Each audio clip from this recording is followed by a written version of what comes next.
May mga kwento talagang nagsisimula sa kasiyahan, sa tawanan, sa mga simpleng moment na akala mo walang ibang ibig sabihin. Ganon kami nagsimula. Ako yung laging nasa tabi niya, yung laging nauunang makarinig ng mga kwento niya, kung paano siya kinikilig dahil sinulyapan siya ng crush niya sa kantin, kung paano siya nagpapakyut sa kaklase niya kasi alam niyang nanonood yung someone niya. At ako, nanonood lang din. Pero hindi para sa crush niya, kundi sa kanya. Saksi ako sa bawat pag-ibig na pinilit niyang buuin, sa bawat heartbreak na ako ang sumasalo, sa bawat pagod na ako ang niyayakap niya, sa bawat wala akong masabihan, ako ang kinakausap, at sa bawat buti andyan ka, ako ang tinutukoy, pero hindi ako ang mahal, at kahit masakit, tinanggap ko pa rin. Gabi-gabi ako nagpapanggap na ayos lang, na sapat na yung papel na ginagampanan ko sa buhay niya, na okay lang, yung best friend lang. Na kaya ko yung eksenang hawak ko ang kamay niya habang umiiyak siya para sa iba. Nakangiti ako sa tuwing pinapangarap niyang mahalin siya nung taong hindi man lang siya kayang pahalagahan, habang ako, ni minsan hindi niya nakita. May mga araw na gusto ko na lang maglaho, hindi dahil galit ako sa kanya, kundi dahil galit ako sa sarili ko. Bakit ako nahulog sa isang taong malinaw pa sa sikat ng araw na hindi para sa akin? Sinubukan kong alisin lahat ng baka sa isip ko. Baka may pag-asa, baka maramdaman niya rin ako. Baka ako rin ang piliin niya sa huli. Pero paulit-ulit, pinapaalala ng mga mata niya na hindi ako ang nasa puso niya. Isang gabi, narinig ko yung pangalan ng lalaking gustong-gusto niya mula sa kanya mismo. Nang may saya, may kilig. At doon ko napatunayan ang matagal ko nang alam. Hindi ako yung mahal niya. Ako lang yung kaibigan niya.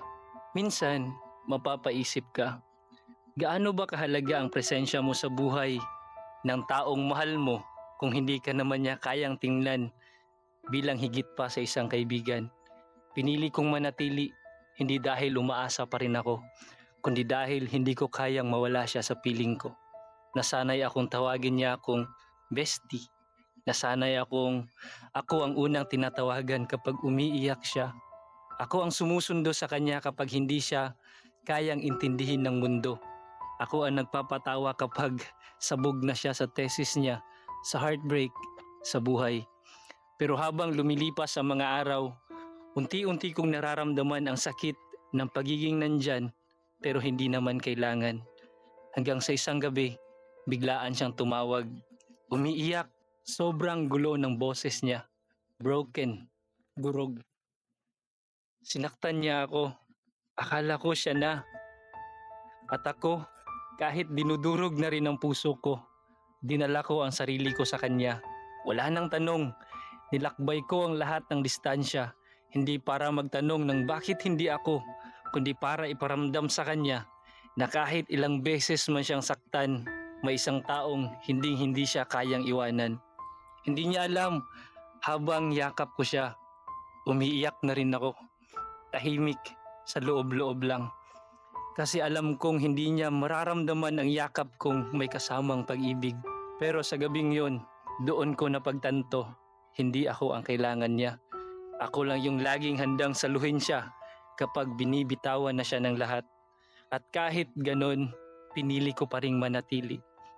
Pero may isang bagay akong hindi inaasahan. Nang gumising kami kinabukasan, ibang-iba ang tingin niya sa akin. Tahimik, parang may gusto siyang sabihin, pero pinipigilan niya. At sa ilang segundong pagtingin niya sa mga mata ko, parang may kumirot sa puso ko. Na baka sa unang pagkakataon, nakita niya ako, hindi bilang isang best friend, kundi bilang ako. Pagkatapos ng gabing yon, parang may nagbago sa pagitan namin. Hindi ko maipaliwanag, parang hindi na siya yung dati. Hindi na lang siya basta tumatawa. Hindi na lang siya basta umiiwas ng tingin kapag magkasama kami. Nagkaroon ng mga sandaling nahuhuli ko siyang nakatitig. At kapag nagtama ang mga mata namin, bigla siyang iiling, tatawa at sasabihin, "Ang weird mo naman ngayon, Pero sa tono ng boses niya, ramdam kong may ngayon talaga. Parang dati, hindi naman ako ganun sa paningin niya. Pero ngayon, nagsimula siyang magkwento ng mga plano niya. Pero laging may tayo. Tayo na lang kaya ang magbakasyon. Tayo na lang ulit kumain doon. Di ba masaya tayo last time? At sa bawat tayo, unti-unti akong lumalapit sa isang bagay na matagal ko nang pilit tinatanggap na imposibleng mangyari. At sa bawat tayo, unti-unti akong lumalapit sa isang bagay na matagal ko nang pilit tinatanggap na imposibleng mangyari. Na baka, sa wakas, may pag-asa rin pala ang gaya kong nagmahal sa tahimik. Isang gabi, habang magkasama kami sa tambayan namin, bigla siyang tumahimik. Hawak niya yung lanyard na dati kong regalo, yung may picture namin sa photo booth. Naalala mo ba nung araw na to? Tumango lang ako. Hindi ko yun makakalimutan. Masaya ako that day, sabi niya, habang dahan-dahang hinahawakan ang mga kamay ko. Pero hindi ko agad na-realize na ikaw pala yung dahilan.